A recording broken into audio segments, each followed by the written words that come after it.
On this occasion, we are going to work with this Samsung card with TU8000 chassis, model TLS UN50TU8000.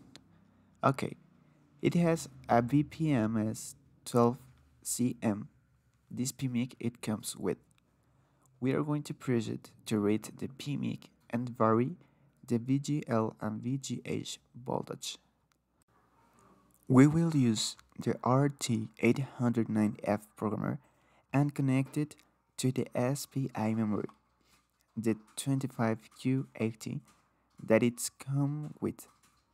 Here we will use it address through this wonderful Bullshers application.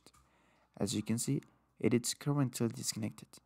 Let's press it to connect the 12 volts line. As you can see, it's showing 24 volts for VGH and -6 for VGL. And here in this application is where we will see the addresses. In this case, the address it shows here that it's B1758. There's no need to include the zeros. It's B1758. It's B1750 and the 8 is the column. It's B1750 and we count up to 8. That's the one for VGH. For VGL, it will be B1750 plus the column, which will be B175F. We are going to vary them using the laptop, so we need the process to disconnect it. We connect it. We wait for the card voltage to discharge. It's around 40 millivolts. And we are going to connect it to the memory and press it to detect and read it. We will use here in the Smart EDE. Alright, it detected.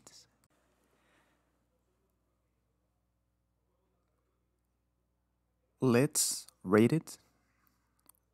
Wait a moment. As you can see, it reads. Once it's read, it asks us to save it, and we can look for a file to store in case of any error and if we want to recover the original data again.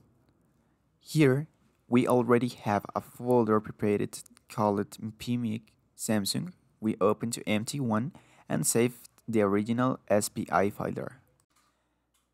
Now we press it to enter the buffer. Let's check the address here. As I was saying, it's B1758. And let's go directly here where it says reposition at the bottom to directly search for the address. It already shows where we will search, and let's set the value to B1758. Now, no need to add zeros. As you can see, it's lowercase, but in the decimation, it was uppercase. Let's set it uppercase in this case, and we set it. As you can see, it takes us to column 8, and the value is 7C. So, as you can see, here in the application, it tells us that the position for VGA, the address is B1758, and the initial value is 7C. We have 7C. So, to avoid trial and error and possibly locking the card, we will use the values indicated here by the application. The application already show us. It's a great advantage because we don't have to look for other values and risk getting blocked. We have the value, we have 24. Let's change it to 19 by setting it by 60. But there's another detail here. In the 70, let's see, here we lost the address. It accidentally pressed a key. Let's recover it by setting the same again. Likewise, B1758. And back to 70. And what I wanted to say is that there are always several errors that have been committed because here at is flying we have to click here on the side and click here again, so that when we set the value it doesn't jump onto here and change the value we change to 0. And then the memory locks and does other thing. It has no value anymore. We're there. Let's see it to 60 as we agreed. And there is 60. Let's accept it. And click Great. As you can see, it's grading. So let's disconnect it from the memory. Let's press it to connect the power supply again to check how much it has increased. Exactly as the application tells us.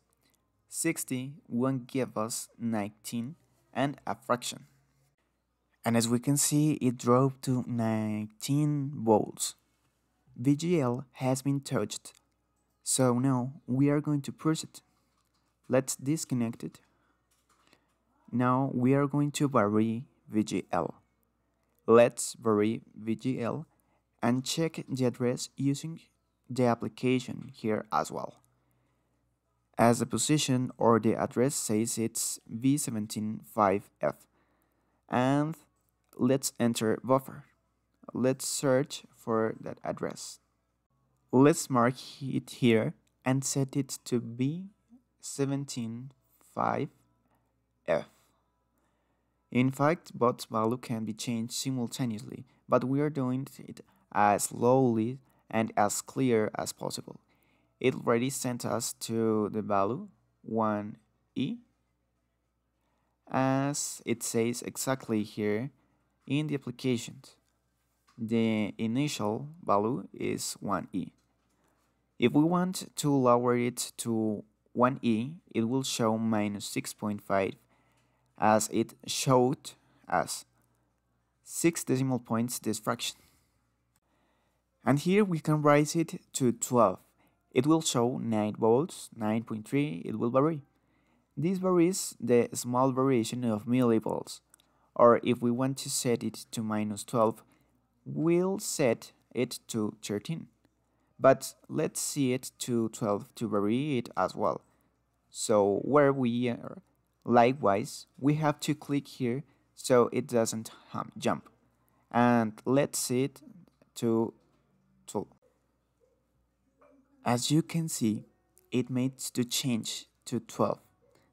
And let's accept. Let's write it. It marked that it wrote. So we have to disconnect the programmer and press it to connect the power supply again to power the card. And let's see that here the VGH voltage remained at 19 and the VGL voltage at 9 as the application shows. If we want to 9 to avoid complicating things, as it will be doing by mistake, it's already showing us. When we do a repair with strip lines, cut lines, and are left with flicker effect, line effects, we more or less know that in VGH it's normally 20 to 19, 22, and here we already have the values to change them directly. So now that we have these two values here, also 9 and plus 19, we can recover it. Let's disconnect it. Connect in case we have to return it to its position. Here, we are going to show you in case of any mistake. We can read it again, repeat the whole procedure, and reload the information, and everything returns to its place. If they don't accept the budget, we return as it was, we set it open here, and we go to the desktop. We go to the file, where we save the original information, and here it says 25Q80. We load it, and then proceed to write it. As you can see, it wrote it. It has already written it. So we just have to disconnect it from the programmer and proceed again to connect it to the line. And as you can see, we recovered the original values that the card had at the beginning.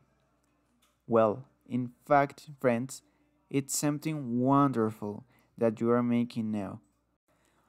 That there is the application that engineers made for us, Engineer Luis and engineers from Brussels, and we can only thanks.